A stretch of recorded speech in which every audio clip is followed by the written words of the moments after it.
Welcome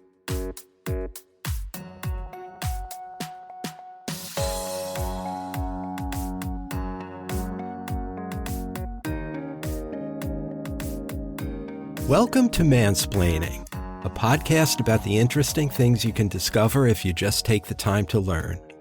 My name is Joe, I'm your host for this week, and as always, I'm joined by my college friend Mark. Together, we'll explore what's on our minds and hopefully figure out a thing or two about a thing or two. Mark, we've talked about self-driving cars on this podcast. And that's episode 33 of Mansplaining for anybody who's keeping track. But we've never discussed electric vehicles. While driverless cars might seem the more dramatic innovation, I think the switch over from internal combustion engines to EVs is arguably a more profound change because of its potential impact on slowing climate change. And as I mentioned at the end of our last episode, I've been thinking more about EVs ever since my apartment complex started installing charging stations in our parking lot. So I asked you to give me an overview of whether the U.S. has a plan for the transition from gas guzzlers to EVs and when that plan might reach critical mass. I'm anxious to hear what you found. Well, thank you for the question, Joe. I might be tempted to say that I found this topic to be electrifying, but that would be far too easy. Yeah. We are, though, about to journey down the road of the future, electric vehicles or EVs. These vehicles represent a pivotal shift in how we think about transportation, energy, and the environment. And the topic is not just timely these days, it's absolutely crucial. Because our story begins with climate change. Traditional gasoline vehicles are a major source of greenhouse gas emissions. In 2019, the transportation sector accounted for about 29% of total U.S. greenhouse gas emissions, which made it the largest single contributor of any sector. The shift to EVs promises a cleaner, more sustainable path forward, drastically reducing emissions from tailpipes and, depending on the energy source, potentially even being part of a zero-emission energy future.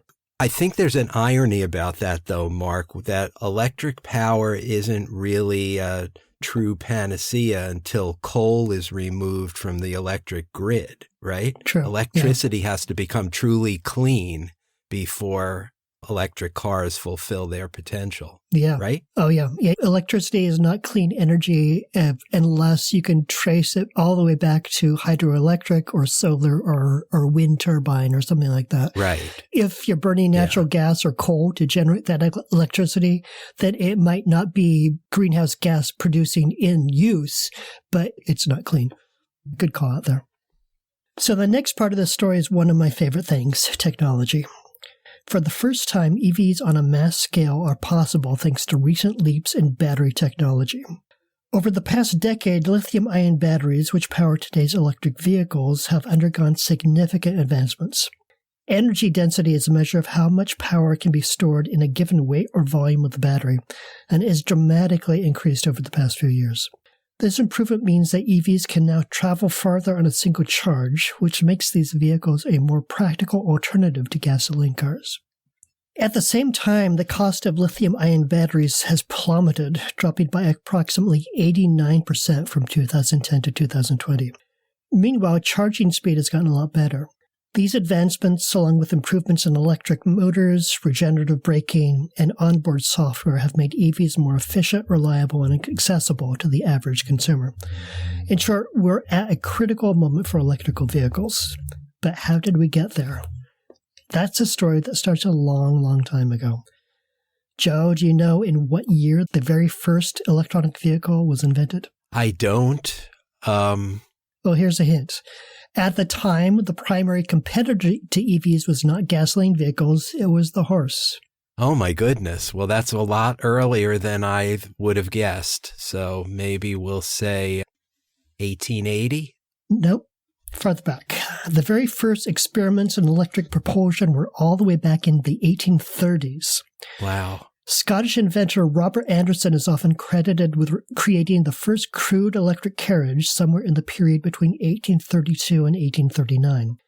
His vehicle was powered by non-rechargeable primary cells, though, which meant it wasn't practical for regular use. Around the same time, American blacksmith and inventor Thomas Davenport built a small-scale electric vehicle that was powered by a battery and ran on a short circular track. So unless you were looking forward to going around on a circular track, not all that practical. But fast forward to 1888, the year we meet with the very Germanly named Flocken Elektrowagen. This is crafted by German inventor Andreas Flocken and is considered by many to be the first true electric car. It was a vehicle designed to look like a two-person horse carriage minus the horse. Powered by a lead-acid battery, it had a top speed of, hold on to your hats, 9 miles per hour. By the turn of the 20th century, electric vehicles were arguably in the driver's seat within the early but growing automobile market. They offered a level of comfort and ease of operation that gasoline cars were not able to match at the time. Electric cars were quiet, didn't emit noxious fumes, and crucially, they didn't require manual cranking to start up. This made them particularly popular among urban drivers and a favorite choice among women drivers, including, ironically enough, Clara Ford, who was the wife of Henry Ford. Among the standout models of this era was the Detroit Electric, produced by the Anderson Electric Car Company. Boasting plush interiors and reliable performance, this car became a symbol of early electric luxury with a range of up to 80 miles on a single charge, which was a remarkable feat of engineering for its time. Another notable contender was the Baker Electric. Marketed for its refinement and safety compared to gasoline vehicles, the Baker Electric enjoyed popularity among affluent customers, emphasizing the electric car's status as a clean and sophisticated alternative. But despite their early success, electric vehicles began to fade from the mainstream by the 1920s. In the first few decades of the 20th century, vast petroleum reserves were discovered in Texas and various other regions in the U.S., which drove down the price of gasoline. That, added to the mass production of cheaper gasoline vehicles like the Model T Ford, shifted the market in gasoline's favor. Companies like Standard Oil, now ExxonMobil, Texaco, and Shell were early pioneers in establishing gasoline stations across the United States to encourage the use of automobiles, also that they could sell gasoline to these new drivers. Meanwhile, electric vehicles were typically more expensive than gas vehicles, and they generally had top speeds of around 20 miles per hour, with ranges of 30 to 40 miles on a single charge. Gasoline vehicles of the same era could achieve speeds of 30 to 40 miles per hour, and had ranges well over 100 miles on a single tank of fuel. In short, EVs weren't competitive by the three factors that consumers most cared about: price, speed, and range. And this brought to an end the first chapter of the history of EVs in America. For much of the 20th century, EVs remained largely in the shadows, overshadowed by their gasoline-powered counterparts. But as the century drew to a close, growing concerns over pollution, climate change, and dwindling oil reserves began to shift the tide. The Toyota Prius, introduced in Japan in 1997 and globally in 2000, marked a significant milestone. As the world's first mass-produced hybrid vehicle, it offered drivers both an electric motor to reduce emissions and a gasoline engine for extended range. The Prius cracked open the door for electric propulsion's return to the mainstream automotive conversation. Climate concern and civic virtue could only go so far, however. To really change the perception of EVs in the marketplace, we needed a vehicle that could compete on at least one, hopefully two, and ideally all three of those key factors: price, range, and speed. And that brings us to Tesla Motors. Tesla was founded in 2003 with a goal of proving that electric cars could be better, faster, and more fun to drive than gasoline cars. The release of the Tesla Roadster in 2008 shattered many preconceived notions about electric vehicles. It wasn't marketed as just an electric car. It was a high-performance luxury sports car that happened to run on electricity. Tesla's strategy was to focus on high-end models to fund the development of more affordable EVs for the mass market, and to a large extent that strategy worked out pretty well. When Teslas first hit the market, YouTube was suddenly full of videos of drivers who were absolutely blown away by how quickly a Tesla could accelerate from 0 to 60. For the first time, the market included an EV that was absolutely undeniably superior on one of the three key factors, speed. Those first Teslas were still pricey, at least if you compared them with mass-market gasoline vehicles, and initially EVs tended to have a higher sticker price compared to similar gasoline vehicles, largely due to the cost of their advanced battery systems. However, by the total cost of ownership, EVs often proved to be more economical. Electricity for charging an EV typically costs less than gasoline for travel over a comparable distance, and EVs typically have lower maintenance costs as electric motors have fewer moving parts than internal combustion engines and do not require oil changes, fuel filters, spark plug replacements, or emissions testing. Furthermore, government incentives, including tax credits and rebates, can significantly reduce the upfront purchase price of EVs in many regions.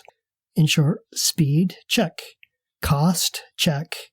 Which brings us to range. Today's EVs typically get up to 300 miles on a single charge, so gas cars can still go farther on a tank of gas. A 2021 Toyota Corolla, for instance, advertises 422 miles on a single tank, but EVs are at least in the same general ballpark. But there's still one major problem to overcome. If EVs are to become dominant in the marketplace, we need charging stations to become as easy to find as a gas station. Where we currently stand, according to the fueleconomy.gov website, is that there are 168,000 retail gas stations in the U.S. today. Meanwhile, according to the Alternative Fuels Data Center, there are only 73,000 charging locations today. However, that number is lower than it sounds. A gas station can simultaneously serve several cars at once, each of which is in and out in 5 minutes or less. But a charging location serves one car at a time, and it can take 30 minutes or more to charge an EV at a fast charging station, or as long as overnight at a level 2 station, which is the type you might see installed in a condominium parking garage. A significant hurdle to widespread EV adoption, therefore, is the availability, or I should say the perceived scarcity, of charging stations. While EVs represent a leap forward in sustainable transportation, their potential is tethered to the ability of drivers to charge their vehicles wherever they think to take them. In short, navigating the electric vehicle revolution means building out an extensive and accessible charging network. Both governments and private entities are involved in this push, each playing a part in electrifying our roads and cities. Not surprisingly, most EV charging stations are concentrated in or around major urban centers in the U.S., aligning with the higher population density of EV owners in these areas. This urban focus, however, results in what we might call charging deserts in more rural parts of the country.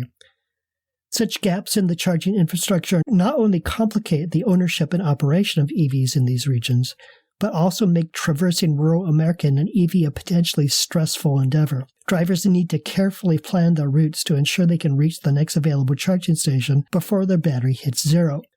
To address these challenges and support the broader adoption of electric vehicles, efforts to expand the charging network into these underserved areas are critical, aiming to provide reliable charging options across the entire country.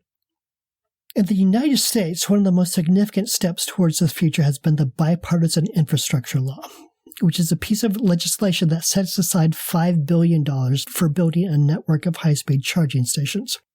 These are intended to be spaced along major roads, freeways, and interstates, and are included in the National Electric Vehicle Infrastructure Program.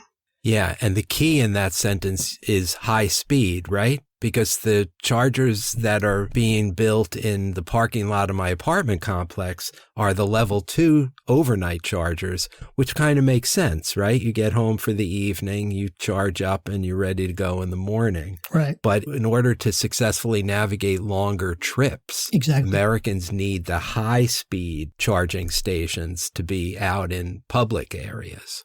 Yeah, and if you think of a 30-minute charging time to be painful, then you certainly don't want to be facing a 12-hour charging, particularly if you've got kids in the back seat and you're trying to get to grandma's house. Yeah. So yes, the goal is to deploy over 500,000 EV charging stations nationwide and ensure that drivers have reliable access to charging points, whether they're commuting within cities or embarking on cross-country road trips, which would be a major step toward a future where electric mobility is as seamless as traditional gasoline-based travel. There have, however, been some early missteps on the road to our electrified future. California, for instance, passed legislation incentivizing companies to build new charging stations, but crucially, they neglected to set standards for the maintenance or reliability of these new stations, and a number of them went immediately out of service. I checked, and there is language around operation and maintenance of EV charging stations in the National Electric Vehicle Infrastructure Program website, so fingers crossed that we have, in fact, learned our lesson in this area. Yeah, because I'm thinking nothing can be more frustrating than if you're low in power and you pull into a public station, which you find on your map, right? And then the charger is broken. Then you're screwed. Right. Yeah, exactly. Your battery's nearly dead. You made it to the station, but the station isn't working. Yeah, that would be a killer. In parallel to government efforts and harkening back to the days when Standard Oil was building a network of gas stations, private companies are also driving the expansion of the EV charging network. Tesla has its supercharger network, which offers high-speed charging stations that take less time to recharge a Tesla's batteries. But Tesla isn't alone. Companies like ChargePoint and Electrify America are expanding their own networks across the country. ChargePoint offers both public and private charging stations, catering to drivers at shopping centers, offices, and residences. Electrify America, which is a subsidiary of Volkswagen, is aggressively rolling out a network of fast charging stations that are more similar to Tesla's. But how many charging stations do we actually need? If we envision a future where 75% of all vehicles on the road are electric, the numbers get really, really big. Now, we don't need to imagine a future in which EV charging stations match the capacity of America's gas stations. You can, after all, charge your EV in your garage at home while nobody has a personal gas station in their driveway. The number of EV charging stations we need to ensure coverage and convenience, however, is still in the hundreds of thousands. So let's try to answer your original question. When are we likely to see a critical mass of EVs on the road?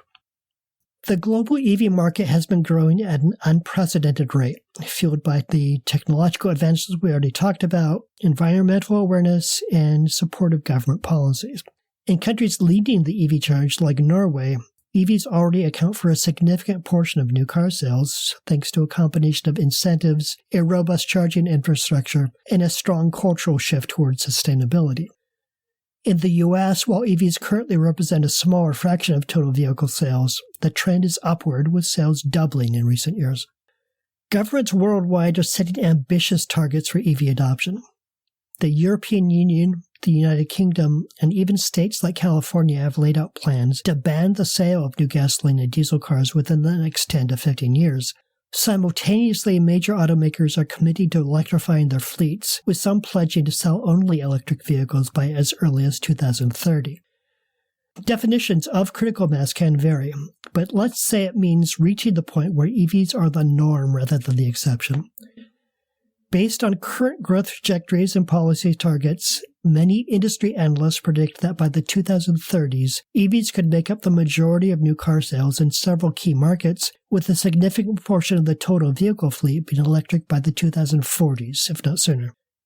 As battery costs continue to decline and charging infrastructure expands, the initial price difference between EVs and gasoline vehicles is expected to diminish. Coupled with a push for cleaner energy sources to power these vehicles, we're looking at a future where driving an EV is not just an environmentally conscious decision, but a financially savvy one as well. Now, green energy, as you know, is very controversial in some parts of the country, but money talks even louder than politicians do. When EVs become less expensive to own and operate than gasoline cars, that argument will be hard to refute. As we plug into the future with electric vehicles, though, there's one more critical aspect we must consider: the electric grid itself. The shift to EVs isn't just about changing the types of cars we drive, it's about transforming how we power our entire transportation system. And here's where things can get interesting. As more electric vehicles hit the road, the demand for electricity will inevitably rise. Charging an EV is not like powering your smartphone or even your home or air conditioner. It's a substantial draw on the grid, especially if millions of vehicles are being charged simultaneously. A recent discussion highlighted by the World Economic Forum raises a pivotal point. As EV adoption accelerates in the U.S., the surge in demand for electricity could potentially outstrip the current capabilities of our electric grid. Much of the concern revolves around peak demand times. Imagine a hot summer evening when air conditioners are running full blast. And now add to that millions of EV drivers getting home from work, parking their cars in the garage, and plugging them in for an overnight recharge, all at more or less the same time. Without careful management and upgrades, this scenario could lead to overstressed grid systems, periodic brownouts, and other challenges. America's electric grid has long been in need of modernization, and maybe the dawning age of EVs will be the incentive we need to finally invest in this transition, making the grid more resilient, efficient, and capable of handling future demands. But that's a topic for a future podcast. In answer to your question, though, while the timeline for when EVs hit critical mass will no doubt vary by region, with high-income urban areas on a faster timeline than rural regions, the direction we're headed seems clear. We could see the roads of the future dominated by electric vehicles as soon as the next couple of decades. Considering that this is a future that promises cleaner air, quieter streets, and a significant step towards combating climate change, that sounds to me like something worth accelerating. Would you agree? I would agree, yes. Boy, I've been jotting down notes because I didn't want to interrupt the flow of what you were saying, but I do have some comments and questions about this. First, starting where you ended about the electric grid, that harkens back to my comment at the beginning about an electric grid that's free of coal is an electric grid that we want to build out, right? But I fear that if electric car capacity becomes too great in the near future, what we're going to end up getting is coal manufacturers justifying the continued use of coal to kind of patch the gap, the shortfall, until all the other forms of clean energy are up and running. So that's one potential pitfall to add to the point you made at the end. So beyond that, I had a question about adoption. I guess I'm surprised about one thing in your presentation, and that is foreseeing a future where electric cars are gradually becoming the majority on the road, but internal combustion engines continuing for the foreseeable future. I guess I imagine, rightly or wrongly, that the transition would be much faster. I'm thinking of a story from when I was younger. My first job, Mark, was as a gas station attendant. And when I took that job in the late 70s, leaded gas was still available at the gas station. Though even by that time, unleaded gas had become dominant, and it was only a few years before you couldn't get leaded gas in a gas station anymore. Now, I understand it's apples and oranges because there's a public health hazard about leaded gas. But still, I think the point holds that the transition was quite fast. From the time that unleaded gas was introduced to the time when you couldn't get leaded gas anymore was probably less than 10 years, I'm thinking. And I just pictured the same thing happening with electric vehicles. Electric vehicles will reach a critical mass, and then it's going to be like the proverbial snowball rolling down the hill, get bigger and bigger, and gas guzzlers are just going to basically go away. But that's not what you're saying, is it? You see a future where we're using both for maybe decades. Yeah, because you have to at least consider all the cars that are already deployed. And we kind of already touched on this when we were talking about self-driving cars. Even if you imagine a future in which there are self-driving cars, that doesn't mean there's going to be a single point of transfer where we go from legacy cars to the new cars. There's going to be a rising share of one and a dwindling share of the other. Yeah. I have a big picture question that I want to finish with, but let me just knock out these other little questions.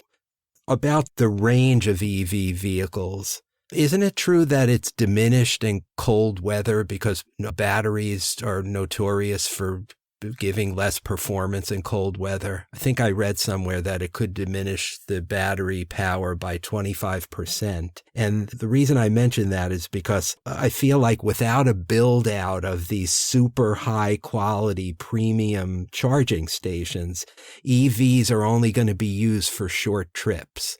And I don't think that's the future that EV makers foresee for their vehicles, right? If you're only using it to go to the grocery store, but you're not using it to go on that vacation out to Yellowstone, then it's just limited efficacy of those types of cars. You're correct. The EV batteries can suffer in cold weather, and that's because an EV battery is basically a big chemical reaction. And as you might remember from chemistry class, chemical reactions depend on heat. The hotter the temperature, the faster the reaction. The colder the temperature, the slower things go. Now, this is a known issue, and so EV makers are planning for it. Some are installing heat management systems to keep the battery warm, or maybe there's a system in the car to warm the battery up while it's recharging so that when you come out to drive, it's ready to go. And then they're also working on the batteries itself to just change the chemistry to make this less of an issue going forward. But you're right that EV buyers today would need to take that into account if, for instance, they live in South Dakota, right, and they have extremely cold weather in the winter. Okay, and one other little question before we get to the big picture question. And you mentioned at the top that the batteries are lithium ion, and that sent up warning bells in my head immediately because I know as a city dweller how many fires happen with lithium-ion batteries used in electric bikes and scooters. People are being killed regularly because their battery is spontaneously combusting in their hallway and setting their apartments on fire. And I wonder whether there's the same fire risk for lithium-ion batteries used in electric vehicles, and would the notoriety of lithium-ion batteries be a disincentive to people adopting this technology? Do you have any thoughts about that?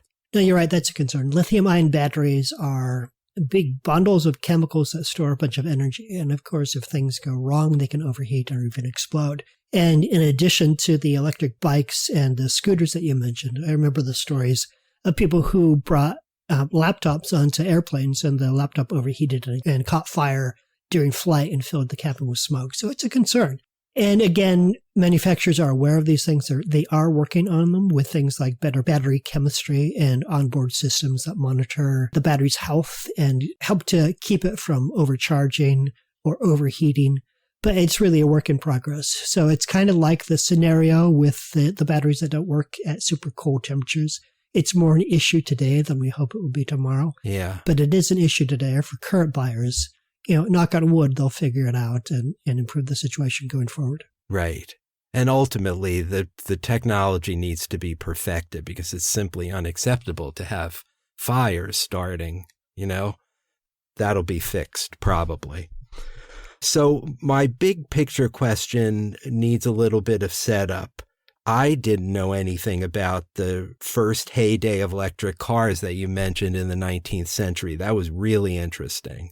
But I do know a little bit about the early decades of the 20th century and the battle between cars and streetcars, trolleys, and how cars gradually became dominant on the roads in the early 20th century. And I think that's a very sad story for a city dweller, car hater like myself, but I think it might be instructive for this discussion about electric vehicles, and this is why.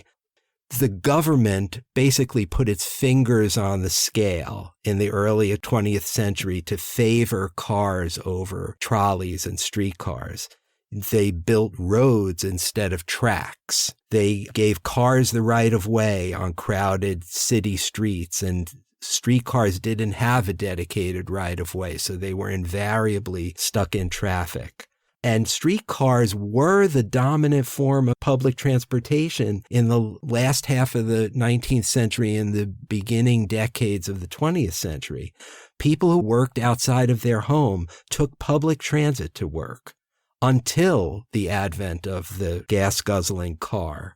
And I think that's an instructive history here. And I wonder, as we fast forward to the inevitable political battles and political incentives regarding electric vehicles, will the transition to electric vehicles require the same kind of massive government intervention, subsidies? Do we basically have to bribe Americans to drive EVs? What do you think? I think it involves something that I see here in Seattle pretty often, almost on a day-to-day basis, which is the fact that people really love their cars.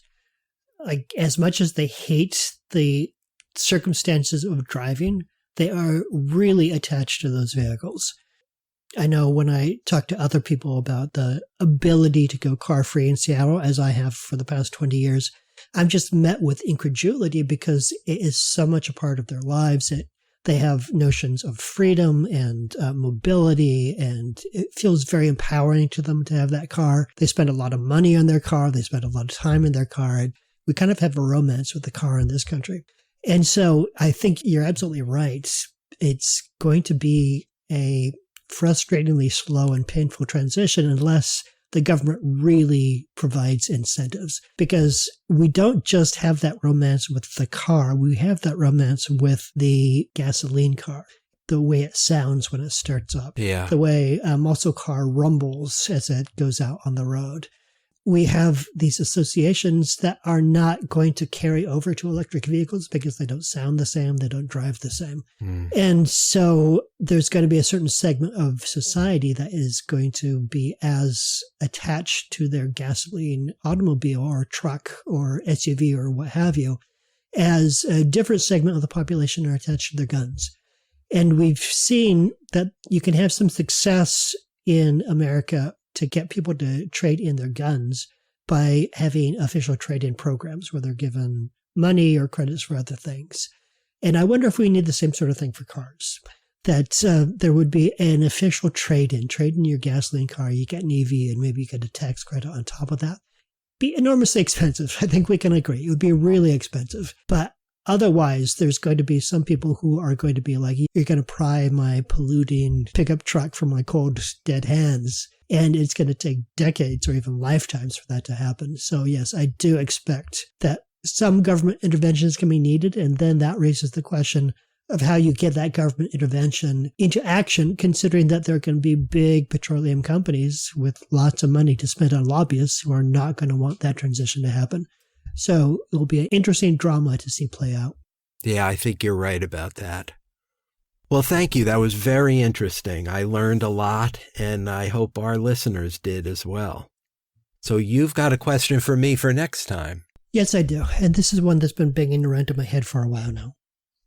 I was thinking a little while ago about how a year ago, all the news was full of headlines about how pretty much every economist agreed that we were headed into a recession.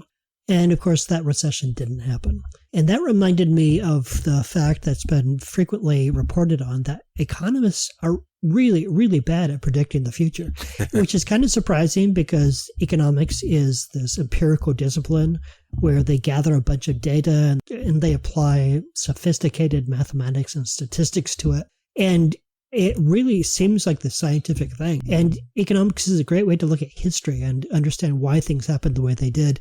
And yet, routinely, economists get it wrong when they predict what's going to happen in 6 months or a year or 5 years. And so it's really this thing that I can't figure out, and I hope that maybe if you look into it, you can.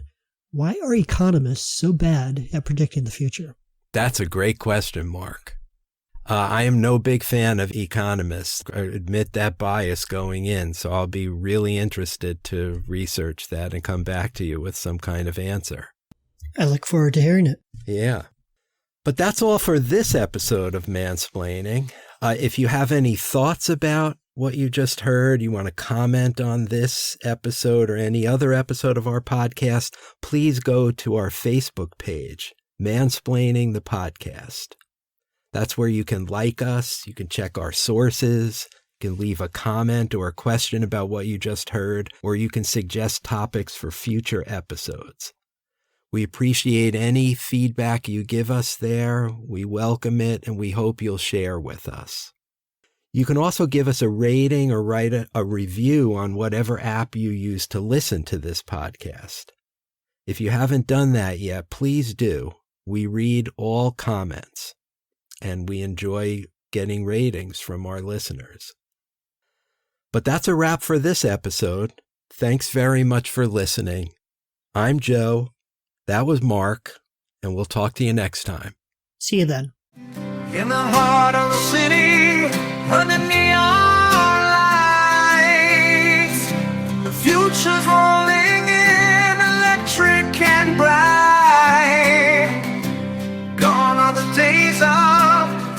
gasoline haze.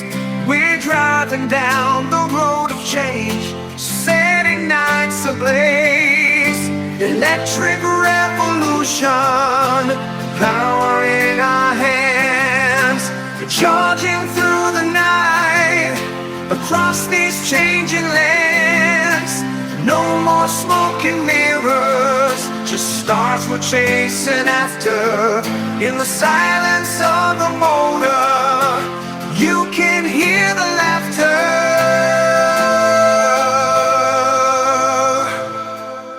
From the ashes of the old, the new comes alive, with a spark and a home.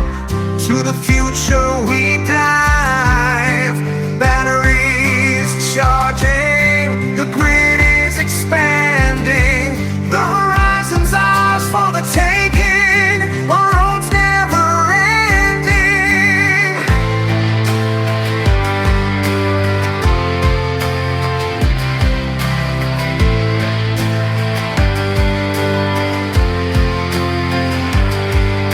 Electric revolution, the dream now inside, lighting up the darkness with energy so bright. Turning wheels, shifting gears, in silence we roar. The highway of tomorrow is electric for all. That's it for this edition of Mansplaining. Mansplaining is brought to you by Joe and Mark and nobody else. Thank you for hanging out with us for a little bit, and we'll see you next time.